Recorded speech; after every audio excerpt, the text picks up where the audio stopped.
একটা vital app automatic ফোনে ঢুকে যাচ্ছে, অ্যান্ড্রয়েড ফোনগুলোতে ঢুকে যাচ্ছে। প্রথমে দামি ফোনগুলোতে ঢুকছিল, পরবর্তীকালে নর্মাল ফোনগুলোতেও ঢুকতে শুরু করেছে। অনেকে এই নিয়ে ভিডিও দেখেছেন, অনেকের কাছে ইনফরমেশান কিন্তু ভুল গিয়েছে। আপনাকে ভালোভাবে জানতে হবে, বিষয়টা বুঝে নিতে হবে এবং অ্যাপটা সম্পর্কে ডিটেলস বুঝতে হবে। তো আপনি চলে যান আপনার ফোনের সেটিংয়ে, কোথায় আছে অ্যাপটা আগে দেখে নিই। আপনি এখান থেকে চলে যাবেন অ্যাপের ভেতরে গিয়ে অ্যাপ ম্যানেজমেন্টের ভেতরে গেলে আপনি দেখতে পাবেন অ্যান্ড্রয়েড সিস্টেম সেফটি কোর বলে একটা অ্যাপ। এরকম সিম্বলটা দেখে নিন। এই অ্যাপটা কিন্তু আগে ছিল না, অটোমেটিক কয়েক মাস ধরে পরপর ঢুকতে শুরু করছে এবং প্রায় প্রত্যেকটা অ্যান্ড্রয়েড ফোনের মধ্যে ইনস্টল হয়ে গিয়েছে অটোমেটিক, আপনাকে কিচ্ছু করতে হয়নি।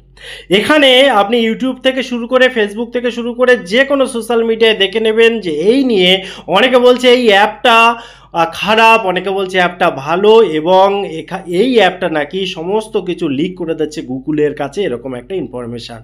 তো সঠিক ইনফরমেশানের জন্যই আপনি এই চ্যানেলটা সাবস্ক্রাইব করে রেখেছেন। তো চলুন শুরু করি। দেখুন, এই যে অ্যান্ড্রয়েড সিস্টেম সেফটি কোর, এটা কোনোভাবেই খারাপ নয়, এটা গুগলের একটা প্রোডাক্ট। অনেকে যারা বলছেন যে গুগল চেষ্টা করছে এই অ্যাপটাকে ইনবিল্ট করে দিয়ে ঢুকিয়ে দিয়ে এখান থেকে সমস্ত ডেটা চুরি করছে ফোন থেকে এবং তারা অন্য কাজে ইউজ করছে, তাদেরকে আমি বলে রাখবো, দেখুন আমাদের পুরো সিস্টেমটাই গুগলের মধ্যে সীমাবদ্ধ। অর্থাৎ আপনার ফোন টোটালটাই গুগলের নিয়ন্ত্রণে। গুগল চাইলে টোটালটাই হ্যাক করতে পারে। আপনার বাঁচার কোনো জায়গা নেই, কোনো লাইন নেই। বর্তমান সিচুয়েশানটা এমন। আপনি কি করবেন? আপনি প্লে স্টোর যাবেন, আপনি ক্রোম ব্রাউজার ইউজ করবেন, আপনি যাই করুন না কেন আপনার টোটাল অ্যান্ড্রয়েড সিস্টেমটাই তো গুগলের নিয়ন্ত্রণে, তাই না? কাজেই আপনাকে অত মাথা খাটানোর উচিত নয়, বরং আপনি যে ভুলটা করবেন না অন্যের ভুল ইনফরমেশান পেয়ে, সেটা হচ্ছে এই যে অ্যান্ড্রয়েড সিস্টেম সেফটি কোর, এটাকে আনইনস্টল করে দেবেন না। সেটাতে বরং আপনার ক্ষতি হবে, কারণ এই অ্যাপটা বা এই অ্যাপ্লিকেশানটা বা এই সিস্টেমটা এই জন্য ফোনে ইনবিল্ড দেওয়া হচ্ছে বর্তমান সিচুয়েশানে। দেখুন, সময়ে সময়ে যেমন সব কিছু চেঞ্জ হচ্ছে, যারা ক্রাইম করছে, যারা মানে ডিজিটালি ফ্রড করছে, স্ক্যাম করছে, তারা কিন্তু অনেক হাই লেভেলের অ্যাক্টিভিটি দেখাচ্ছে। তাদের থেকে নিয়ন্ত্রণ করার জন্য, তাদের থেকে আপনার ডিভাইসকে বাঁচানোর জন্য, আপনার ডেটাকে সুরক্ষিত করার জন্য এই সিস্টেমটা অ্যান্ড্রয়েড গুগলের যে প্রোডাক্ট সেটা এখান থেকে ইনবিল্ড করা হচ্ছে। অর্থাৎ এটা খারাপের জন্য ইনবিল্ড করা হয়নি, ভালোর জন্য। আমরা অনেক সময় অনেক লিঙ্কে ক্লিক করে ফেলি, ভুলভাল লিঙ্কে আমরা না জেনে বুঝে অনেক সময় ক্লিক করে ফেলি।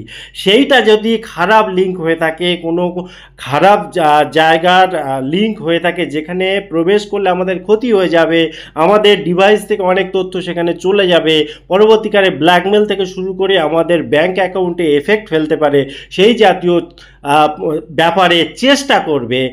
মানে 100% তো বলা যায় না, তবে অনেক ক্ষেত্রে চেষ্টা করবে যাতে আপনাকে সতর্ক করা যায়, আপনাকে ওই লিঙ্কে প্রবেশ করতে বাধা দেবে বা নোটিফিকেশান দেবে, বা ভবিষ্যতে আপডেটের মাধ্যমে আরও অ্যাডভান্স টেকনোলজি আসবে। বর্তমানে আপনি জানেন এআই কি না কি করে দিচ্ছে, এর ফলে অনেক এফেক্ট কিন্তু মানব জীবনে পড়ছে। তো সেরকমভাবে ভালোর সাথে সাথে খারাপও মিশে যাচ্ছে এবং এমনভাবে মিশে যাচ্ছে মানুষ কিন্তু গুলিয়ে ফেলছে। তো ডিভাইসগুলোকে রক্ষা করার জন্য, যাতে সেই জাতীয় খারাপ জিনিসগুলো আপনাকে এফেক্ট করতে না পারে, আপনার ফোনটাকে নিয়ন্ত্রণ করতে না পারে, তথ্য চুরি করতে না পারে, এই ধরনের ভালো কাজগুলো যাতে ভালোভাবে করা যায়, তার জন্য অ্যান্ড্রয়েড চেষ্টা করছে, তার জন্য সমস্ত টিম চেষ্টা করছে। এইগুলো তৈরি করতে অনেকটা ব্রেনের প্রয়োজন হয়, অনেক মানুষের জন্য বসে কাজ করছেন এবং তাদের প্রচুর অর্থ এখানে ইনভেস্ট করতে হচ্ছে। তারপরে গিয়ে একটা সিস্টেমে আসে, একটা ডেভেলপমেন্ট হয়। এই যে ডেভেলপার অপশান থাকে না ফোনে, যে আমিও আমার এই চ্যানেলের অনেক ভিডিওতে দেখিয়েছি ডেভেলপ অপশান। তো ওখানে কিন্তু এই ফোনগুলোতে এই যখন সিচুয়েশান একটু চেঞ্জ হবে, প্রয়োজন হবে, সেই টাইমে যাতে ডেভেলপরা আপনার ডিভাইসটাকে, আপনার সিস্টেমটাকে ডেভেলপ করতে পারে, মডিফাই করতে পারে, প্রোটেক্ট করতে পারে, সেই জন্য কিন্তু ওগুলোকে ইউজ করা হয়। তার মধ্যে একটা এই, ঠিক আছে? কাজে ঘাবড়ানোর কোনো কিছু নেই।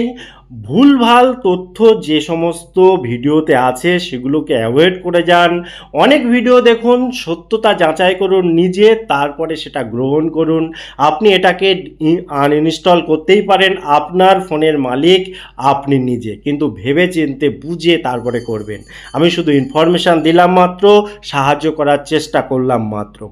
টোটাল ইনফরমেশান কেমন লাগলো অবশ্যই কমেন্ট করতে ভুলবেন না। আবার দেখা হয় পরবর্তী ভিডিওতে। ততক্ষণ ভালো থাকুন, সুস্থ থাকুন, বাই বাই।